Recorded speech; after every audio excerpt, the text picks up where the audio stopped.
Ranking the best anime MCs. Hasta from Black Clover. Hasta is your classic shonen MC. He's got a simple but strong goal, and you can see from the start he works really, really hard for it. I'm not gonna lie though, I almost dropped the anime because of his annoying voice. After a while, you get used to it. It becomes a part of his charm. You kinda get along. It doesn't annoy you as much as it did in the beginning. It's super fun to watch, but at the same time, Black Clover has a lot of interesting characters, and that kinda takes the spotlight from him. So even though he's a solid MC, I really like him. He doesn't stand out as much. That's why I'm gonna put him cool. David Martinez from Cyberpunk Edge Runners. One of the things I like about David Martinez is how imperfect his life is. He's a poor student and he ends up becoming an edge runner. It's a really fast-paced anime, it's 11 episodes, has a lot of things happening at the same time and you feel it. There's a lot of tragedy around him, and by the end of the anime, it's just heartbreaking and beautiful at the same time. So yeah, David is the type of character that you're gonna remember even after finishing the show. So I'ma put him in good. Denji from Chainsaw Man. I think the best word to define Denji is weird and kind of relatable at the same time. Bro just wants to survive, eat like a normal person, go on a date, and have sex. I think all of us are kind of Denjis. Those are the reasons why you actually root for him a lot. And even though it's really chaotic, you can understand him and feel for him. Because of his uniqueness, I think great, it's actually what fits him best. Heron from Attack on Titan. Okay, this one is really, really fast. Okay, I'm gonna just put him in GO tier. That's it. I don't have much to say here. Naruto from Naruto, Naruto Shippuden, Boruto, everything. I'll be talking about him in general, taking in account the Naruto Classic, the Shippuden, and the Boruto. I know why a lot of people like him. You watch him as a kid and you just love him. You want him to become a Hokage, kind of the same category as Asta, where kind of gets outshined by others. Cool tier, I think fits him well. Boruto from Boruto. Okay, this one is really fast. Mid tier, it's what it deserves. Gon from Under X Hunter. Putting Gon on the B tier because he's really similar to Asta and Naruto. He's the classic shonen main character, energetic, positive, has a clear goal, and has a never give up mindset. Like Naruto and Asta, really easy to like, but honestly, a lot of characters outshine him by a mile. Frieren from Frieren Beyond Journey's End.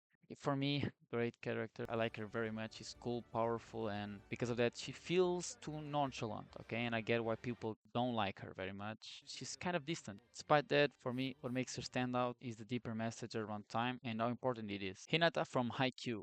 I kind of get a repetitive shonen main character. She is funny, positive, energetic, like I said before. I think it belongs in cool tier like the rest of them. Light Yagami from Death Note. I think for a lot of people he's one of the greats, and I kind of understand. Some put him as one of the greatest MCs of all time. He's smart, he's iconic, but the ending of Death Note did him dirty, and that's what brings him down for me. He doesn't completely ruins the character, but that's the reason for me I have to put him in good. Luffy from One Piece. Okay, I'll be honest, I just don't like the character.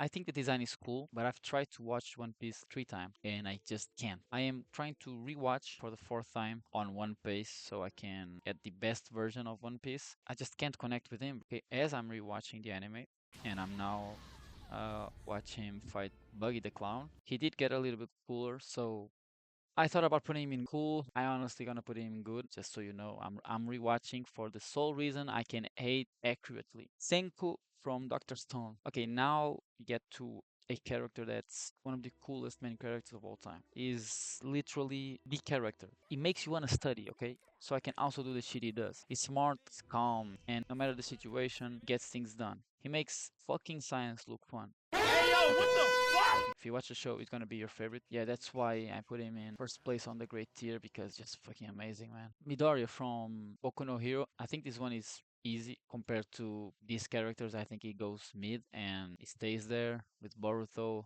Subaru from ReZero. This one is a interesting one for me because after watching 2 seasons, I don't feel anything for Subaru. I dislike him as a main character. I think there's he's one of the worst main characters, but at the same time, I kind of like him. It's weird, he has these cool moments, and for me, he would be a perfect side character. Also, I don't think ReZero is the best isekai. Get there in your head, like it goes cool. The least cool, Thorfinn from Vinland Saga. one of the best examples of character development in anime. I would say one of the best. Actually, I'm gonna say is the best character development in anime. It gives you a little bit of every emotion. I don't want to share the GOAT title, so I'm gonna put him in kind of the first place of the great tier. He really is one of a kind. I think you should watch Vinland Saga. Yuji Itadori from Jujutsu Kaisen. He is a little bit different from a shonen MC, so I thought about putting him in cool, but I'll put him in great. He's a really cool character, different from the other shonen MCs. Maybe I got recency bias. The only bad thing is he's kind of not the main character. You don't think about him, think about Gojo, you think about Sukuna, but he's just such a good main character. Hope you enjoyed the video and see you next time.